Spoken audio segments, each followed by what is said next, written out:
so much for making the time to speak with us. I've been a big fan of yours ever since I discovered your interview with Ronald Bernard, and was just blown away by all of it, really. You know, everything that you talked about and your articulateness and the way you carried yourself and the concepts that you were bringing to the table. And I just thought, wow, this guy is, you know, he's really onto something here, and I feel like I want to know more. And so I started watching more of the interviews.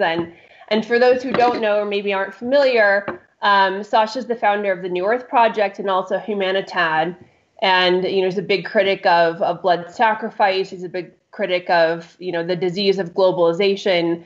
And then also this architecture of fear and control that's been used to manipulate the masses. And so, you know, one of the things I've been thinking about recently was, how do we, as you know, within and without, obviously knowing that it's not one or the other, how do we, as individuals, change the hologram in a way that essentially makes these interlopers, these fallen ones, and these sinister forces that have controlled us for so long no longer able to inhabit the planet, just through the sheer frequency of elevating it, you know, bringing these two worlds together as alchemists in a way that makes it so that it's no longer possible, in a way that's elegant and doesn't necessarily have to, you know, have more bloodshed and more depravity and more, you know, chaos and war and all of that. So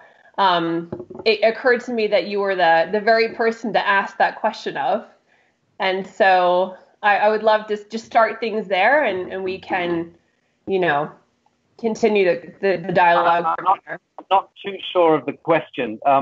If it's how to invite the draconian element to disinhabit the plane of Earth, that's a question. I mean, that takes us straight to Dungeons and Dragons from the get-go. But hey, why not? By doing it, I think if one looks at the building blocks of reality, we start to, you know, get into fractality and scalar sciences and waveforms and the subtle dimensional planes, and, you know, when you really dial it in and get into that the more subtle aspects of creation and of reality, it's about frequency and it's about light, it's about tone, it's about intention, it's about casting intention into the field, and depending on the capacity to transduct life force or prana into that projection, more or less, one is able to then manifest reality. But it does require casting the objective with as much coherence to the flame of divinity that exists within us, to be able to then stream that life force in to manifest that objective into manifest reality, if that makes sense. So everything is ideated. I mean, the house I'm living in and the streets we inhabit, everything is ideated. We first think of things and we envision them internally. We then project them into the field. We then get out sketchbooks and draw them and engineer them, and then call the builders in and you know, the cement mixers, and start to actually, you know, composite things and aggregate them and build them, and then ultimately we have a some kind of manifestation, which is the 3D temporal representation of the ideation. So similarly, when you're talking about eradicating an entire arcane species from the surface of the Earth, we do it by doing it. We do it by envisioning a higher resonant plane of existence, one which is not predicated on blood sacrifice and on globalism, which incidentally is exactly the same thing. Globalism is Canaanite ritualism. Globalism is you know, free market capitalism, all that bullshit. You throw it all together, it is Canaanite ritualism, which is ritual sacrifice of innocence. You know, whether you're talking about going out and, you know, bloodletting through the Crusades, or if you're talking about human trafficking and ritual sacrifice of innocence on stone tablets in synagogues and mosques and temples and churches all around the world, which is absolutely going on. Or if you're talking about a global $1 trillion pharmaceutical industry, which is permissioned by the status quo to go forth and perpetuate absolute pandemonium against the human genome by poisoning us and enforcing those poisons, moreover, through vaccination programs and so on and so on. It is all bloodletting. It's all ritual sacrifice. It is all genocide. So seeing that as we do, we need to step back and step out of it and take full account of the hologram that we inhabit and say, it is not being done to me. I am not a victim of circumstance or a victim of my cultural heritage or of anything. I am the now. I am the Adam. I am Atman. I am Bodhisattva. I am the eternal flame. I am the divine aspect of the Alpha and the Omega. I will take full account for this field of expression. And I will do so according to the dictate of natural law, meaning to say, I will go forth, I will affirm, I will create, I will expand, and I will do no harm, cause no injury to another living soul. Boom. There you have it. And if you are able to inhabit that continuum or that coordinate, mind, body, and soul, and we are all able to do it, whether we're living in a Balinese paradise like this or whether we're living in a cement box on the outer fringes of Moscow, it doesn't matter, because the real temple is the human body, the human technology. We have it all wired into us. The supradimensional, hyperdimensional, subdimensional planes of existence all entangle and confluence into the human form, the cellular and atomic matrix. We are the Alpha and the Omega. We have it all here and now. And we just need to know it, to activate it. And in so doing, we can change that field of expression. And then those Draco, reptilian, Zeta, reticulan, Orion, Sirian interferences can be removed from this plane of existence, because that's how holography works.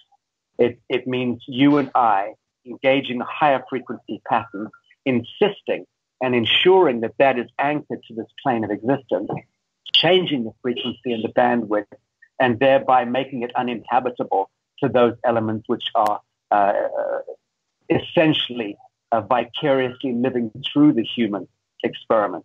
And those Draco, demonic, lower astral intelligences, God loves them, have been living through the human experiment vicariously. They've been involved in the Genesis programs to some extent. If you talk about the genetic modifications that have happened to the human genome, going back hundreds of millions of years, forget everything you think you know about science or about history or about anthropology.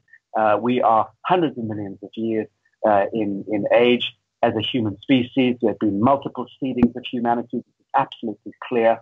I know I'm dealing with the leading quantum biologists in the world today. Very blessed to be doing so, and some of the work that we're doing.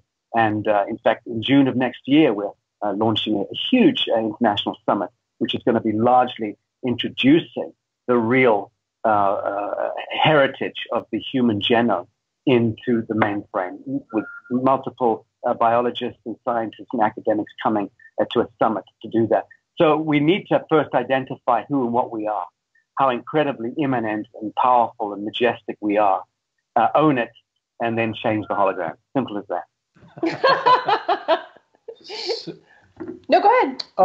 So, and what I heard you say, and we know a little bit about your projects, so much of what you're talking about is really this thing that everyone as individuals, right, needs to embrace. This is these are things that everyone needs to absorb. And yet at the same time, we're trying to figure out ways to build communities, or rather to build that third point. Because when we come together as groups, we're constantly getting bounced back and forth between these polarities. Like I heard you mention free market capitalism before, and when people decide that capitalism is the problem, they often end up embracing some other totalitarian collectivist nightmare. And how do we build, I'd love to hear you talk a little bit about your organizations and what your experience is of trying to find these third points for us to coalesce around. Sure. At the risk of boring people who know me and follow my work, I'll try to potboil it down, because I don't want to go into a long dialectic, which I've covered hundreds of times before. But I appreciate the question.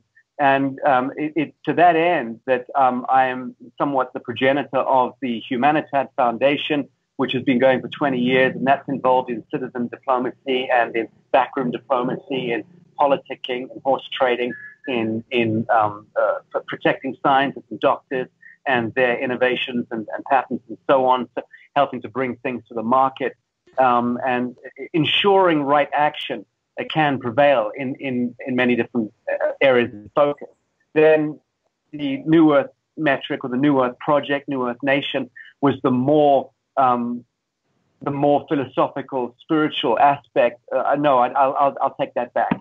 Remove the word spiritual. It is the more psycho-intellectual and philosophical aspect to that right action that Humanitad has been trying to forge the way for, and allowing humans to begin to enter the dreamscape, so to speak, and allow for individuated vision quest to go into coherence with collective vision quest, because the collective vision quest at the level that we're speaking of is the same vision quest. It is about the emancipation of Homo sapiens sapiens. It's about the phoenix rising. It's about shaking off millennia of bad dreams, bad cycles, and emerging, glittering into the celestine dawn. So we all variously share that same beautiful inner vision, of inner quest of paradigmatic shift. And we all have slightly different expressions of it, slightly different interpretations of it. But where is the playground that we can come to, and we can begin to decollectivize from the globalist, monocultural, herding objective, and collectivize in the quantum sense, where all of our various dreams and vision quests can begin to align and cohere and entangle in a playground which is under its own aegis, under its own protectorate, under its own, I won't talk in terms of bubbles, but it has a firewall against the old world. That's what the New Earth playground was intentionalized as, a place where we can begin to convene these new multiple visions of a perfect reality, a perfect future, a perfect now, which is why we call it the New Earth. And clearly it worked as a trigger, as a meme, because millions of people around the world immediately recognized that when we launched the vision. And some real shitty, nasty assholes also chose to pick on that and try and hack away at it, turn us into some Illuminati, controlled narrative exercise in United Nations Global 2030 agenda, whatever. I mean, all of that stuff comes at you when you try boldly to walk in as a pioneer into new spaces. But we did it nonetheless. So the New Earth project, New Earth Nation, is an undefined quanta playground.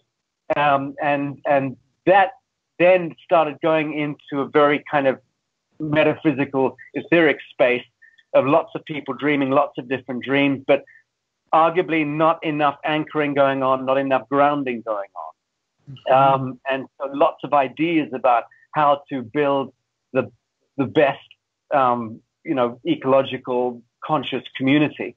Lots of ideas coming forth, but very little dynamic consciousness in action. So I began then to simply, with the litmus test going on over the last few years, start to recognize that we'd better start to aggregate some of these beautiful ideas into groundedness.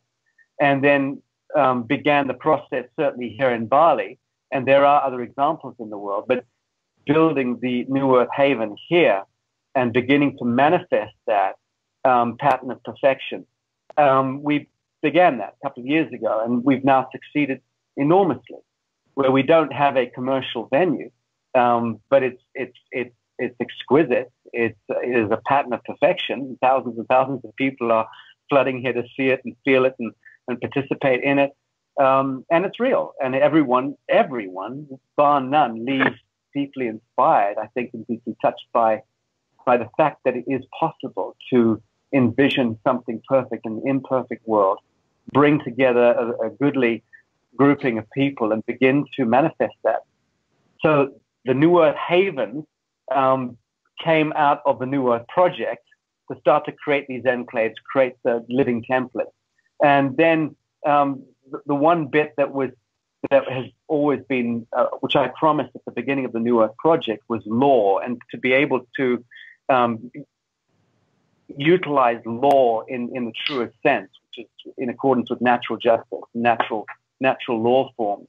So we had to then envision what is that? How does law become restored, real law, become restored to the peoples of the world? And that was where we dreamt into manifest reality, the International Tribunal for Natural Justice, which we ceremonially seated in 2015, and then launched in Westminster earlier this year, the Judicial Commission of Inquiry into human trafficking and child sex abuse.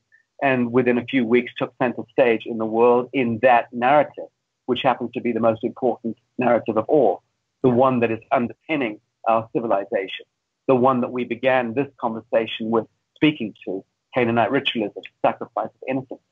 So I hope and I trust that we, myself and this very noble crew of folks that I work with around the world, within Humanitad, the New Earth Project, and the International Tribunal, I hope and trust that we have palpably demonstrated the power of projecting right thought, right action into the field, engaging that right action, and then manifesting forms that can change the world. Because what we've done hitherto in the last 5 years has demonstrated that.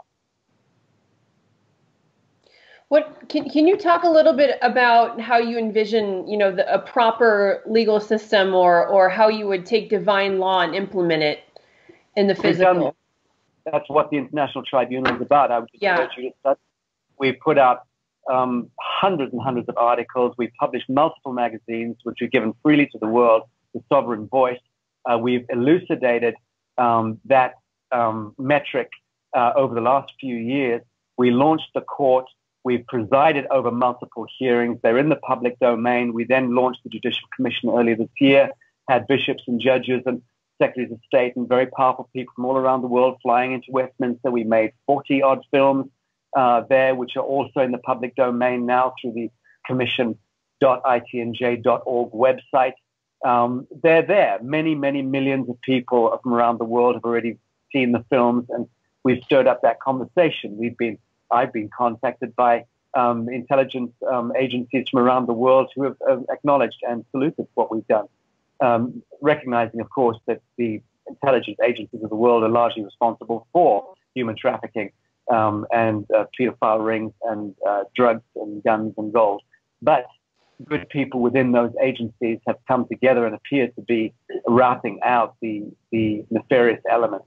That's, I think, a signature of where we're at right now civilizationally, that good people within these government agencies and within the deep state of the military-industrial complex, good military brass, good intellectuals, good intelligence officers are coming together and routing out, cleaning house themselves.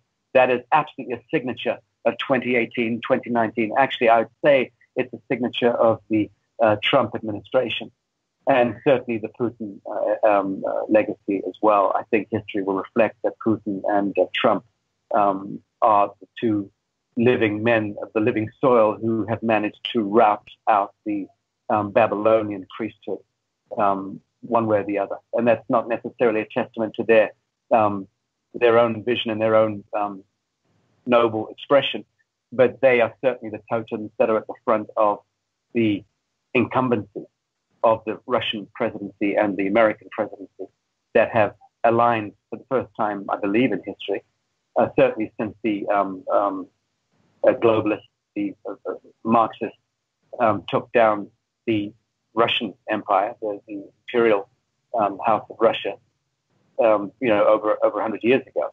And that was really where collectivism locked and loaded in the modern context. And they then tried to franchise that on, of course, through Maoism, through China, and then Southeast Asia, which was easy pickings. And then they tried to do the same thing in Africa and other parts of the world. But let's be clear, the Roman Catholic Church is the signature of collectivism, always has been.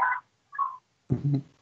And so you do, and it sounds like you're in a unique position to comment on it, but so from hearing from these positive forces within these organizations, do you get the sense from them, do you get the sense from yourself that a tipping point has been reached as far as the good routing out the bad, or is it as touch and go as it's felt over 2018?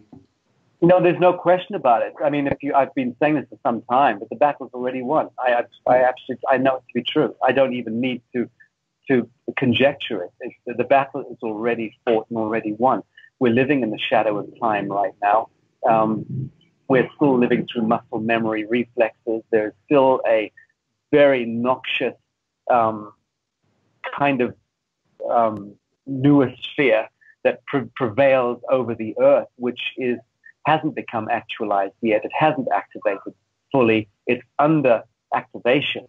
As the apocalyptic civilizational mask falls away, which we're living through right now and observing, it's very, very evident that which is being revealed, is grotesque in extreme, but the fact that it's being revealed to the light is the most powerful thing of all. It demarcates the line in the sand that we're moving from that to the other. So I think and that's why I'm arguing, and right now I'm prosecuting for people to go out there and really project into the field, their own field of expression, the highest patterns of perfection that they're able to muster and to inner quest, because that's what is going to start to manifest at exponential speed. No doubt about that. We could get into the subtle science, the subtle astrophysical science of the quality of light that we are traversing and moving through at the galactic level. Our solar system is hurtling through a photon cloud, a photon band. I've spoken to this for some years, certainly since 2012. And that photon cloud or photon band incrementally is infusing the atomic, molecular, and cellular superstructure of Gaia with a new quality of light. And that is a kind of inner awakening. That's where the inner awakening is coming from. We're being illuminated from the inside out. It's not just that the solar flares themselves are transducing ever higher code, so-called ascension code, from source, which is clearly happening. And all the so-called climate change is a real reductive and stupid telling of that story. And that's how idiot globalist bankers and wankers and priests construe an otherwise glorious ascensionist event. It's construed in a very ridiculous, reductive, moronic, fear-reflexive way, and then that is sold to us through George Soros and Leonardo DiCaprio and all these other artists who are out there proselytizing for climate change and naughty, naughty humans. Look what we've done to ourselves. And we should eternally feel ravaged by and filled with self-loathing. The terrible things we haven't done that to ourselves. That's the stuff that mechanistically has been done to us by usury, globalist, engineering, banking, all of that stuff. But anyway, the point being that these are dream spells. We need to step out of them, just disavow them, disown them. And certainly we should tear down the idols. Again, the George Soroses, the DiCaprios. I've got nothing against the man personally, but I'm sick to death of his bullshit raving on about fucking climate change. Such nonsense. And yeah, we're going through changes. Thank Christ we're going through changes. Dear God Almighty, did we ever need to go through changes? Yes, we did, and here we are. So let's be change, and let's become the eternal capacitors of divine manifestation in that process, and take charge of our beautiful destiny. But yeah, there we are. There we are. Love it. What do you see as the most important thing do you think people should be thinking about in 2019? Is there something that you're really passionate about that you feel like is at the bleeding edge of consciousness that we should be pointing? I think we should stop thinking altogether. Respectfully, I understand the question, and it's a fair one, but no, we should stop thinking about anything. We've done the thinking. Yeah. You know that. I can see you're both very self-realized individuals. It's quite clear. But the distinction between thinking and continuing those feedback loops, psycho-intellectual feedback loops, the distinction between that and dynamic consciousness in action is everything.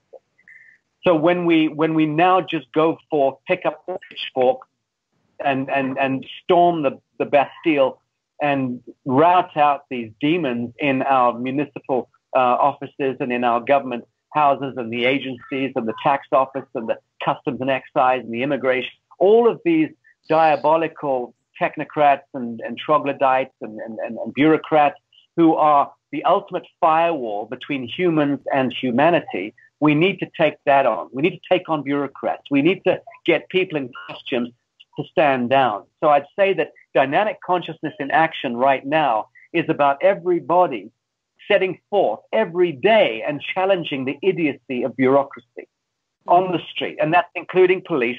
It's including police with guns and tasers.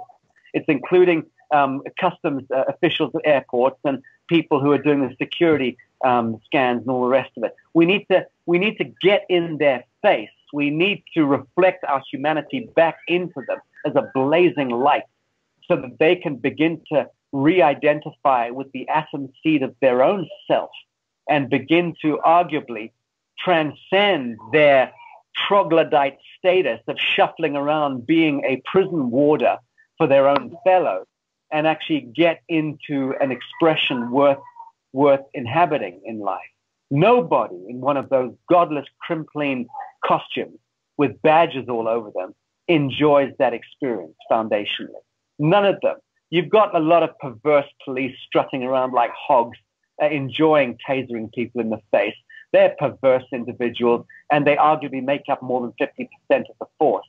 In my view, you're absolutely have more than 50% of the average police in the average police force who are absolute pigs and have a form of bloodlust in doing what they do to cause suffrage against their fellow men. I happen to know that's true because I'm the man speaking to many police and many officials, including head police chiefs who have told us many stories, and up to and including how police in many constabularies around the world are only selected now based on low IQ quotient. So it's only the real stupid ones that are being let in. And the ones that are too clever, have a higher IQ, are being sent elsewhere. Why? Because the globalist powers that be want very stupid troglodytes in costume with guns to be able to firewall and protect their own evil. And so that's self-explanatory and self-evident that we've arrived at a point in our civilizational evolution that humans are now our entire status quo is weaponized against humans. So everything out there is conducting some form of attack against our capacity to self-realize, our capacity to engage sovereignty, whether it's health sovereignty or spiritual sovereignty, doesn't matter. But the point is, and to answer the question in a more simplistic way, we have to challenge bureaucracy each day of our lives. We must no longer suffer the indignities of shuffling along in these queues in cities and in airports and bus terminals. We must start to question, and we must start to self-educate and educate one another through that active dialogue. And so that's what I'm calling consciousness in action. It is now time for that and not for talking. Mm-hmm. I feel like the word that we've been using around here lately, I mean, and I want to ask you this, if my understanding is correct, but when I hear you talking about bureaucracy, I hear mechanization right now. The sort of the mechanization of everything, of consciousness, of ways of being in the world and ways of interacting with each other. And, so much of that on the internet now is is algorithmic mechanization, amplifying certain messages automatically and making other ones disappear. And I'm not sure I have a question here, but does that, I want to know if I am understanding what you're saying correctly. Yeah, I understand absolutely what you're suggesting and where this is going, and it's connected to the transhumanization agenda, the artificialization of the organic, which is the war that we are waging right now. We're in a war. The Third World War was always a psychological one, but it's now tipped less into the psychological realm because the psychological warfare was a huge success by the Babylonian priesthood. And you talk in terms of the Disney complex, the Hollywood complex, academia, the Oxbridge set, the rampant globalist agenda through the central banking cartels and the central banks and the government, the implementation of private corporations masquerading as government, and the entire the successes of the registration process, the registration of living souls, the registration of land and of assets, all of which is a centralized collectivist nightmare, indenturing every living soul into a fiction, essentially, into a trust, into a fiction. And it's a complicated subject which needs an hour or two to go into at great length, and I do in some of the films that I make. But that's where we're at. We're at a point where the dream spell, the psychological warfare that has been perpetuated, has been a huge success. We are perfectly dream spelled or spellbound as a civilization, whether you are a radical Wahhabi or Islamist in Yemen or Saudi Arabia, stoning and beheading people, or if you're a rabid Hindu in India, setting fire to beautiful young women in the market square, which just happened this week. I got to see the film yesterday. Just beyond disgusting. This is happening every day in India. Women being stoned, set alight. Whether it's, what the hell, all of our religious persuasions are so perverse now. They've inverted their logic. They're completely disengaged from their mystical tradition and have become monstrous construct of dream spell. So the Babylonian agenda has succeeded. The World War III, as it relates to psychological warfare, has already proven itself a huge success. That is now moving, segueing into transhumanism, into the artificialization of humanity, the removing us from our sentient spark. It's an engineering process. You use video games, you use fractal forms and algorithms, you use electromagnetic frequencies, you use Wi-Fi, you use 5G, and 5G going live next year and the year after is the absolute line in the sand when it comes to the transhumanist agenda and the desecration and evisceration of the human sentient standing. It's going to be taken down by 5G as a weapon system. We know now how that has been engineered. We know how it's being implemented, how trillions of dollars have been pumped into that that infrastructure, and how the objective of these deviants is to hit the switch, go live, and begin to control. Forget metadata surveillance the way we've known it in the last few years with street cameras, which are all very innocuous by comparison. We're talking with 5G about turning every living soul in the world into something which is phosphorescent and they can scrutinize and literally lock onto and track your movements around the surface of the earth. There is no escape.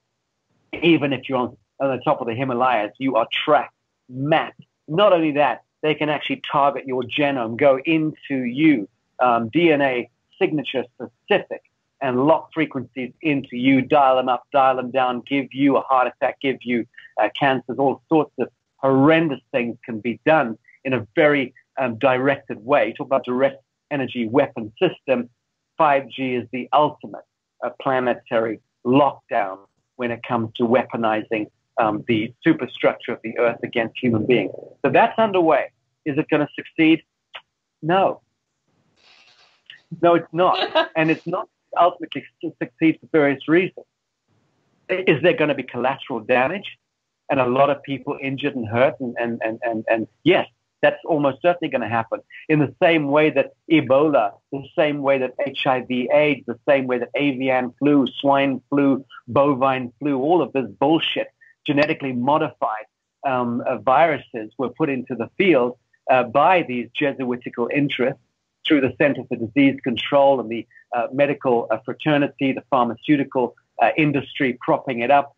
And I'm not saying that all people within those industries are evil. I'm saying very few are, but they are absolutely endemic in their evil. And they are highly compartmentalized, and they use these agencies and these industry bases and the distribution networks to promulgate their pure evil. Absolutely. That's been going on for thousands of years, and certainly for hundreds of years. It's enshrined in the Jesuit oath. If anyone cares to go and read the Jesuit oath, which incidentally, every bishop in Rome, every pope has to swear that oath. No, it's a strange thing. Go and read the Jesuit oath. And once you've done that, read the Protocols of the Learned Elders of Zion, which is the source code of the Weishauptian Bavarian Illuminati. Anyone who's serious about truth-seeking, about inquiring after true history, and the understanding of status quo should simply study the Jesuit oath and the Protocols of the Learned Elders of Zion. And please forget all the stuff you'll find on the web about that being controlled narrative and being a disinfo. No, that's just double disinfo being waged against real info. But the point is the wars have been running rampant. The Third World War has shattered into a multiplicity of different wars, using humanity as the war zone. So that's all underway. It's not going to succeed because it cannot succeed, because there is no real traction there, because the supernature of the collective human has already begun to arrive, and there is no standing down of that creature, that celestine creature. It is rising. It is the phoenix. It is the Christ consciousness, the Buddha consciousness, the Krishna consciousness. That has come together already and convened, and it's underway. So we simply need to participate more fully in the inertia of this great unfoldment of what I term the new earth, and begin to anchor increasing patterns of perfection into every action, every thought, every deed that we engage in individually, and know that we're covered, know that it's all good, it's all connected. But we also have to step out of sectarianism and of this religious zealotry. And I say that mostly to the good Midwest American Christians, because they are, for me, the pulse of humanity. These are the beautiful people who have reclaimed America from the satanic globalist agenda. The good common pulse of the Christians in Midwest America are, for me, the greatest fellowship I know in this world. But I argue that too many of them are too reductive in their interpretation of the scriptures, and they are now in danger of being the enemy of humanity in our enlightenment. If they continue to be so sectarian, we have to begin to appreciate the mystical traditions of all religious persuasions. And then we have to also own up and recognize that since 325 AD, the Council of Nicaea, the Roman Catholic Church was weaponized Christianity, completely inverted the mystical traditions of the teachings of the Master Jesus, and has butchered humanity subsequently, eventuating into the Vatican complex, where you've got some dismal creature from the Argentine masquerading as the Bishop of Rome with a college of cardinals with red skull caps and red booties, all with their sunglasses on, and Christ knows what. They've got rent boys and all sorts of shit going on in the Vatican. We all know that. It's disgusting. It is disgusting that we permission in the 21st century the Vatican complex to preside and sit in thrones and talk about poverty. Fuck off. You know, in much the same way the Queen's speech in England, talking about poverty, sitting in a room with $3 trillion worth of, gold-plated pianos. And we're just mad. We've gone mad as a civilization. It's up to the living men and women of the living soil to pick up a pitchfork and move at the bureaucrats, to pick up a spade and go and dig a ditch and plant a tree. You know, just get on with right action. I agree. That's actually a great segue into something I was thinking about. Do you have advice for people that want to follow in your footstep and do something maybe even as ambitious as the New Earth Project, or what advice would you give to people that want to follow in your path and try to do? I'd advise them not to follow in my footsteps, so I'll turn around and kick them in the shins. I have in anyone following in my footsteps. I say define your own footsteps. You know, look to your feet. I like the fact that you use the term footsteps because that's actually what it comes down to. It is the motion. Watch the motion of your feet on the ground. Watch every step that you take. Weigh and measure every footstep. Weigh and measure every word, every action, every thought, and go forth and conquest. And this time, it's not about vampiric, parasitic conquest of weaker, more fragile humans. It's conquest of the behemoth, conquest of that dark serpent element that is surreptitiously crept into our Genesis program from the get-go, and has ultimately served us as a master. The galactic sleep cycle has been the greatest master we could have wished for. Certainly the last 12,000, 13,000 years, if one looks at the procession, the grand procession of the equinox. And the last 12, 13,000 years sleep cycle, and arguably the last 6,000 years especially, has been an extraordinary quadrant of expression for the incarnation of human souls as we've moved into this plane and then given ourselves the light at the end of the tunnel, which is a stupid thing to do, and come back again into these endless incarnations. But we have now emerged in the 21st century, three of us, I'm only speaking to you guys, so I only care about you guys. I'll take three it. of us we've emerged, have we not, now into a life where we begin to remember. We remember the full story of who we are and what we are, and the whole story is beginning to infuse into our cellular memory. We remember our divinity. We're beginning to remember that divinity. And the more we remember it, the more it surfaces. There is the alchemy, to use the expression that you began this conversation with. There is the alchemy, the infusion of the cellular matrix with the memory of millions of incarnations that we've had, and mustering them all, bringing them all into the perfect now, and then letting them go, absolving ourselves of all the old stories, all the old traumas, and all the old signatures. Let them go. Just let them go into dissolution. Whilst you're alive in 3D physical form, that is the time to die. That is the time to truly put rest to all the ghosts that we carry, and then enter that 0 point and emerge as the phoenix, and indefatigable, the energy that then streams through you, the capacity to create, to manifest, to affirm, to expand is limitless. And we should all be stepping into that divine immanent flow. So I have any advice for anyone, I'm afraid, other than weigh and measure every word, every thought, every deed, and enter your supernature and enjoy that process. You know, beginning to identify the majesty, the immanent majesty of one's own divine supernature is to understand the teachings of Christ, is to understand the teachings of Muhammad, the man who was a good man, the teachings of Siddhartha Buddha. And now these figures may or may not have been apocryphal. It's immaterial. The teachings, the mystical traditions of all of these traditions all speak to the same thing: fellowship of men. Fellowship of men, and recognizing that the true temple is within, and that we should be cohering that inner flame to the flame of the divine and owning it, and not chastising ourselves and moving into self-hatred and genuflection.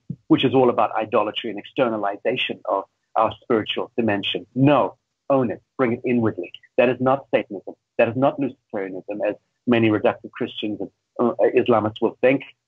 That is actually you owning your own shit and not blaming the world and not hanging your sins on an idea like Jesus is going to save me. No, Jesus is not going to save you. No one's going to save you. You're going to save you once you go into alignment and coherence with the true mystical traditions of those teachings and understand them, not as pictures, not as Disney landscapes, but as value sets, as living principles. This is the importance of religion. The rest of it we should just completely shred and burn, have no consequence for us whatsoever beyond a certain point. So there is a point at which the temple must be reclaimed. The flame, the wisdom flame must ignite within, and it must then go into coherence with the divine immanent flame of supernature, which is the Alpha and the Omega. It is the thing, that is the Holy Communion. That's the Holy Spirit right there. So enter that flame and do so blissfully and see where that journey takes you. I love it. I find you so inspiring to talk to. That's very kind. Thank you. It's really refreshing. I mean, it's nice. You know, there are so few people I feel like I have an opportunity to commune with in this way and feel like, oh, it's, you know, it's oh, good. Well, just, you know, get out your credit card, $59.99, join the cult. I'm joking.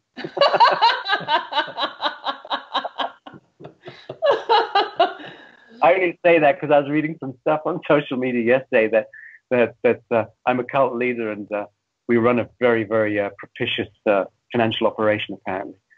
News to me, really? But there you go. Wow. Yeah, I was actually curious. You mentioned before you've had a lot of opposition, and I'm sure that, you know, the Illuminati is united in their efforts to dismantle your credibility. The Illuminati are a bunch of wizened old men with limp dicks quivering behind the veil. Of no interest to us. We should pay no attention to the illumined ones. They're not illumined, and I don't think we need to pay much attention any longer to that. So you don't worry at all about. I mean, you just keep going. And... Those people who know me and who've been close to me know that I was poisoned a couple of years ago very seriously. Know that the incidents I've had with guns and knives and horrible things and gooks and spooks being sent to harm me and destabilize the work that we've done, and certainly that I began many years ago. It's of no consequence. It's not stuff I speak about in the public domain. I could do because it's interesting stuff. And at one point, maybe I will speak about that because there are certain lessons to be learned there. Certainly, I would advise people against being as arrogant as I am or as verbose as I am. I don't believe myself to be arrogant, but I do believe myself to be verbose and bold. And I think boldness is necessary in spirit. It doesn't necessarily need to express that boldness too starkly. I had to do it because I found myself so very alone at the beginning of my journey in doing what I'm taking on very big, ugly creatures. I felt increasingly emboldened through the various things that I lived through, especially things that were life-threatening. Starting a long time ago, I mean, 20 years ago. It started in 1999, 1999. So I have some very hairy stories in the past, and as I survived each one of them, and they were in different parts of the world. Some were in the North African desert, the Middle East, and different parts of the world. As I saw myself like just walking through these stories, I became very, very emboldened, and I began to feel that I needed to speak very boldly as well in order to kind of self-hypnotize and keep that firewall. And I mean that because it was scary. Many times I've been really, really scared, and I've had very good reason to be scared. But now, in the last 2 years, it's got to a point where I still receive death threats. Certainly within every few weeks, I receive a threat of some order of magnitude. those things don't worry me in the slightest. And they don't worry me because the people that I know and that I've earned certain credentials and have dialogue going at pretty high echelon. No, not pretty high echelon. Let me state it plainly. I have dialogue going on at the highest echelon in the world today on multiple fronts. And that's to do with military, to do with intelligence, to do with politics. Be clear. So I'm aware of the conversation at the highest level, more or less. And I'm in the shades of gray. I'm also aware of the nature of the conversations also in those different shades of gray. And I've learned, and I continue to learn, how compartmentalization works and how certain echelon compartmentalize themselves from the next tier for good reason. And the next tier compartmentalizes itself from the tertiary tier. And so it goes on. And so you end up having a very convoluted superstructure that's actually governing the status quo, because the capstone of the pyramid has zero communication with the foundation layer. None. There's no communication. So the Babylonian agenda, the Jesuitical agenda, the one that orchestrates the blood ritualism and foments the wars, engineers what I'd call the Fabianist Marxist agenda, the deconstruction of the beauty of religious fraternity and cultural fraternity and gender, the breakdown of all the mores and I'm not a man to speak about morality, but there is a certain aspect of morality which is needful in a civilizational model or a societal model. And we see how these Fabian Marxists or Marxist Fabianists operating through things like the Soros complex and the open society complex and the Antifa and all these twats with purple hair and assault on the street throwing rocks. That fraternity, and then of course you've got ISIS, which is an extension of that. You've got these heavily financed terrorist organizations from Spain to Morocco. It's happening throughout that part of the world. That's all part of the heavily financed provocateur and saboteur complex, which also issues out of this. I've forgotten why I started this particular thread. Forgive me. Normally, I'm good at coming back to the beginning of the thread. You'll have to remind me. I'm trying to remember where we started. Well, we were talking about. Let's just leave it hanging in the quantum. Why not?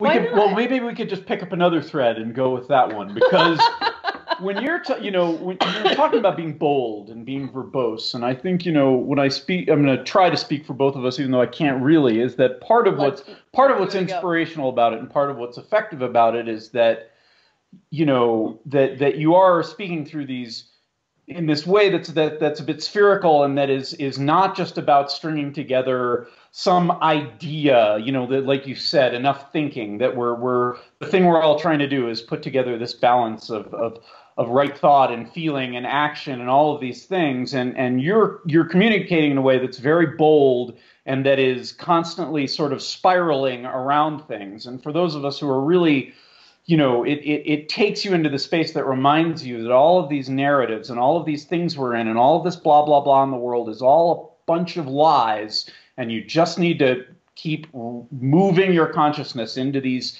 spirals, that can get carried on your words. And where I'm going with all of this is one of the things I wonder is, this boldness leaves out there's something that troubles me is that that there are all these people who can't participate in that conversation because we're simply discarding all of the narratives that they know about the world.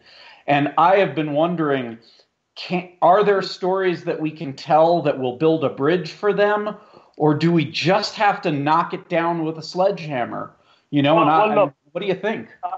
I understand this, and I'll be blunt. That's exactly what Humanitad, New Earth Project, and the International Tribunal for Natural Justice is. It is the bridge. That is what That is why I get rocks at the head from both sides of the equation. And it's very, we also get all the right stuff coming at us, frequency-wise and energetically. But that has been my objective from the get-go, has been to create a tangible bridges between that and this, or that and the other. So the International Tribunal is acting absolutely as a catalyst and bridge of transitioning old paradigmatic misuse and abuse of law forms into restoration of rule of law based on principles which are dear to natural flow, natural law, natural justice. So that is absolutely what the International Tribunal is about. And believe me, it's been bloody difficult. Such hard graft setting that up with the team over the last few years. But it's working beautifully and will continue to flourish because it is right action. The New Earth project, similarly, has been speaking to the blueprints and the matrices or the metric which transitions or bridges old ideas of town planning, suburban planning, social ecology, social economy, social politics, transitioning into a new form, which I've been calling and we've been calling 0-point social ecology and 0-point social economy. These are not hippy-dippy woo-woo ideas. They're very intelligent ideas. If anyone chooses to check into the New Earth University and meet with the heads of our faculty and some of the extraordinary PhDs and non-PhD members of the faculty, you'll find an exquisitely brilliant brain trust of people in all different disciplines there. But so the New Earth University is acting as a brain trust bridge also. Old forms of learning, bad forms of learning into the new. And Humanitad, again, has been acting as a catalyst and bridge in the politicking and diplomacy of government versus grassroots. So I positioned myself from 1999 onward. I positioned myself as that citizen diplomat who could inhabit and enter corridors of power and begin to engage conversations to translate and communicate and exchange between grassroots and government. What I've come out with 20 years later is a very comprehensive understanding of the lawlessness, the illegitimacy, the amorality of government, all government. I didn't go in thinking that was going to be the case. I always assumed, as we do as young people, that government is more or less a good thing trying to take care of us, and the church is more or less a good thing trying to redeem and save us from ourselves, and the banking system is more or less a good thing trying to save money for the future and help us get on our feet and buy a house and put kids through it. Whatever. Bullshit.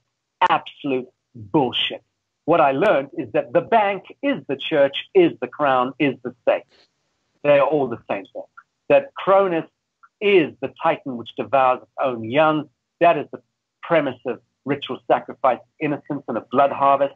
It is sacrifice of innocence. It is the harvesting of soul, of incarnations of generations of humans moving in and out of this plane of existence. You get into the hyperdimensional physics behind it, and it's pretty grotesque stuff. But that stuff we look at very closely. I certainly am very invested in that area of focus, which is the hyperdimensional physics aspect of Canaanite ritualism or harvest of soul harvesting and dream spelling and all of that. Becomes a very, very interesting game indeed. But sorry for being long-winded, but I'm just underscoring the fact that it has been my signal effort in this world to act as that catalyzing bridge between the two, the old world and the new world. Because without that bridge, it was, in my view, not only an improbability, it was an impossibility. So a lot of effort by a lot of people, a lot of good people, has gone into the works that we do and continue to do. And I can, having said that, let me also address the other aspect of the question you just asked, because I get that. I get that aspect of it. And the answer is a resounding yes. We must absolutely destroy the Tower of Babel. We must bring it down. We must dustify it. We must do to the Tower of Babel the Bush-Cheney cabal did to Twin Towers. We must dustify them. But this time it shouldn't be using Atlantean technology. It should be using the technology that comes from here. Yeah, actually, something that you said reminded me of something I've been trying to mull over recently about how difficult it is for people that are still trapped in a lot of the illusion and a lot of the matrix, a lot of the hologram, however you want to phrase it, the programming, the psychological prison houses that we're in. How do we help with compassion to strip away illusion after illusion after illusion? Because I know, at least for me, it wasn't, I didn't wake up and suddenly all of these things made sense. I mean, if you had mentioned, Luciferianism or blood sacrifice to me even 5 years ago, I would have thought you were like, what? Like, what were you, So I think that, I've been trying to figure out how do I communicate with people in a way that helps, take one illusion away, and maybe there's another one in its place until there's a better one and a better, I hear you. I hear you. Respectfully, it's the wrong question, and I'll tell you why I think it's the wrong question. Okay, great. In the first instance, I was speaking about Luciferianism and blood ritualism 5-6 years ago, and yes, I was being mad then. People like David Icke have been talking about it a whole lot longer than I have. Sure. But the point is that holding true to the true conversation is the thing. That's the thing. Asking the question, how do we communicate to others? How do we dream spell others? So let's be clear about that. That's what communication is. It's the attempt to dream spell them into another format. Is the wrong question. I don't think you meant it necessarily like that, but I don't think you should be concerning yourself for one fleeting moment on how what you say translates to the other. I think what you should be doing is weighing and measuring your feet, your words, your deeds, your actions, so that they make absolute resonant sense to self. Self with the capital S, to the actualized self. And I think simply the more you maintain that inner silence and communicate these truths in a way that is most resonant with you, increasingly resonant with you, keep dialing that resonance up. Keep dialing that acuity up. Keep dialing that integrity up in your inner conversation. It'll naturally flow out of the words that you speak and in the syntax that then comes out of your mouth. It will naturally flow, and that is what locks and loads and creates laws of attraction and brings others into coherence with what you're saying. The problem is where we begin to try to think and engineer, how can I best communicate something to X? That's when you lose it. You must only ever engage the highest format of communication with self, and then know that that naturally resonates and flows out in your syntax, in the words that you choose, and in the thought forms that you then ideate in conversation. So I'd suggest just keep bringing that language back to self. Don't worry too much about what you think and say is going to translate to others, because when it absolutely resonates and makes sense with you, it will flow forth and bring others into the field. I mean, you guys seem to be so on it anyway, and seem to be so cohered to that kind of universalist flame of pure truth, as I would describe it, that you're very much in that space already. Well, thank you. I'm so I'm so glad that I asked the wrong question. That was a beautiful answer. Thank you. That was great. That was really great. I did remember, by the way, the thread from earlier. It came from when I asked you if you had a lot of opposition and how you were handling that in terms of actual death threats and things like that. So that was where that one got left. That's just the one we lost before. Just in case the one that got away, right? A final point you wanted to throw in there about that, but that was the runaway thread. So the question is just give it very bluntly to me. The question is. Oh, sorry. No, I was reminding all of us that the thread that we kind of left hanging. Was about the original question was about whether you had a lot of opposition and how you handled the threats and the the pressures. Let me sign off on that question, because yeah. the way I've chosen, the way I choose to acknowledge and address vitriolic attacks against myself is to not respond. That's my chosen way of doing it. I police my own social media more or less, and if I see some toxic, shitty, reductive little comment, I will invariably weigh in on it if it's on my social media thread, just to correct the tone or correct the conversation. And if that's construed as me being hostile or aggressive, then peel off my social media, please, and leave for all time. I've got no problem with that. I'm not trying to make friends through social media. I'm not looking to get followers. I couldn't give a fig about followers or devotees or all that shit. It doesn't enchant me. I find it highly toxic. People who are out there making calculated vitriolic attacks against me, and there are a handful of pricks out there doing that. I know who they are, these toxic little characters. I know their own bearing. I understand the signature of their expression in this world. I understand, I think, more or less their frustrations with themselves and their lack of self-actualization, and the fact that my life arguably becomes a bright light which contrasts too starkly with their own diminishment of self, or their own unrealized aspects of life or of expression or of creativity. Whatever it is, I have a good understanding in empathic terms with these scurrilous characters that conduct incessant attacks against me and against the body of work that I do in this world. Does it offend me? No, it doesn't offend me. Not particularly, because I appreciate that that is diametric geometry, and that where attacks against me emerge, it emerges for a good reason. Not that it's rooted in truth. It's invariably rooted in abject lies, mistruth, and falsified truth. But even that doesn't bother me. People are making up all sorts of shit about me and about the organizations that we've inspired. And again, what to answer to? There's nothing to defend.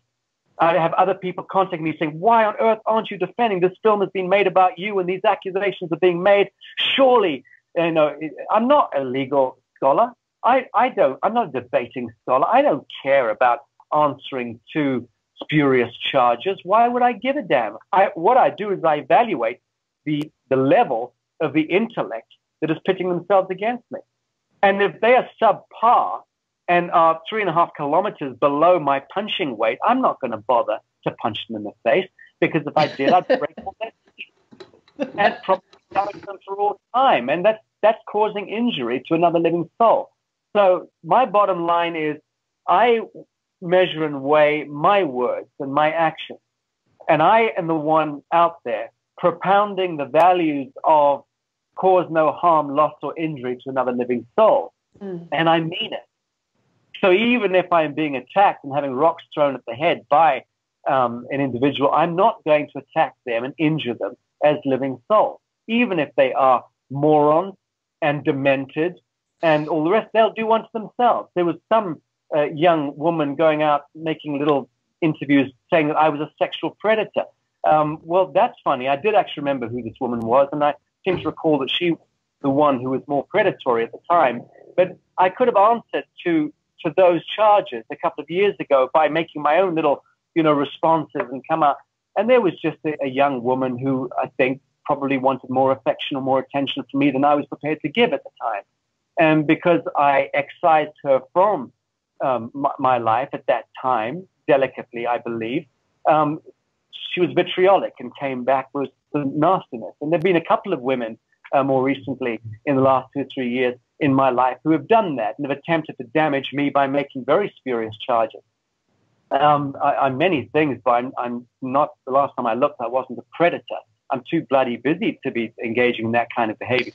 And again, these are living souls who are making they're making charges against me. Other ones are claiming that I come from an ancient Illuminati family, that my father and grandfather come from this order and that order. I'd be like, whoa, I'm watching like a Disney film. When I see this stuff, it has nothing to do with me. It's fascinating that people can do this and dream this stuff up. pile in, and then all sorts of low-grade people get on board and also begin to compound the issue. All of these are living souls. I am not going to injure another living soul, even if they're throwing rocks at my head. What I will do is cause injury to a fiction. So I'll be the one to lead the charge of the light brigade against the banking system or against governments or against churches or against the Vatican or against the institution. The Pope is not a living soul. The Pope in Rome, the Pope of the Vatican, is hiding behind a seal. There may be a living man quivering behind the seal of office. The same thing with the Queen of England, the same thing with the chairman of the Federal Reserve, the same thing with the idiots in costumes running the bureaucracies and the technocracies. So these I do not regard as living souls. I regard them as living souls hiding behind or masquerading, but they're hiding behind the seal of office. And that makes them a fiction. And therefore they must be attacked. We must absolutely move against them. It's what I was arguing against earlier and saying that we need to move out now in a force. Humans, actualized humans, need to move against bureaucracy, and we need to stand down the Democrats, the troglodytes, the bureaucrats, the technocrats. We have to do it, because if we don't, if we continually acquiesce, which we've been doing generationally, that is where tyranny and the worst form of collectivism is going to turn into a martialized, militarized status, where we've had all our guns taken away from us and our pea shooters and our catapults, and we have nothing to defend ourselves with. I am so against guns. I love guns. I've had guns. I've used guns most of my life. I grew up with guns in the Rhodesian War. I've been shooting guns since I was, a kid, and I do happen to like guns personally. Not for shooting at human beings and not even for shooting at animals, but target practice. And, I just have that in me. So I have a thing that I resonate with people who grew up with guns and want the right to keep them. But ultimately, I think they're terrible things. Ultimately, I think that anything that is based on Atlantean technology and that can cause harm to another living soul is a terrible thing. So ultimately, if I was king of the universe, I would absolutely outlaw all Atlantean technology. And I'd say that's a universal law. There will not be any engineering or building or manifesting of any technologies that can cause harm or injury. So no one would have bombs. No one would have guns or tanks or grenades or jet fighters. They would all be universally outmoded, because they are wrong action in a temporal realm that is engaged in spiritual evolution. So that's my position ultimately. But cause no harm, loss, or injury to another living soul is the source code of natural law and natural justice.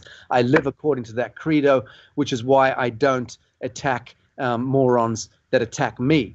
But how do I defend against serious attacks, ones that are being conducted by special operations and that are intended to seriously harm and dislodge or even maim and kill? We've had those exercises. I'm not being grandiose in suggesting that, but I don't speak to this stuff in the public domain. I don't want to get sensationalism, and I don't want to talk about those stories. I probably will at some point. Yeah, that's fair. Oh, you've gone did we freeze?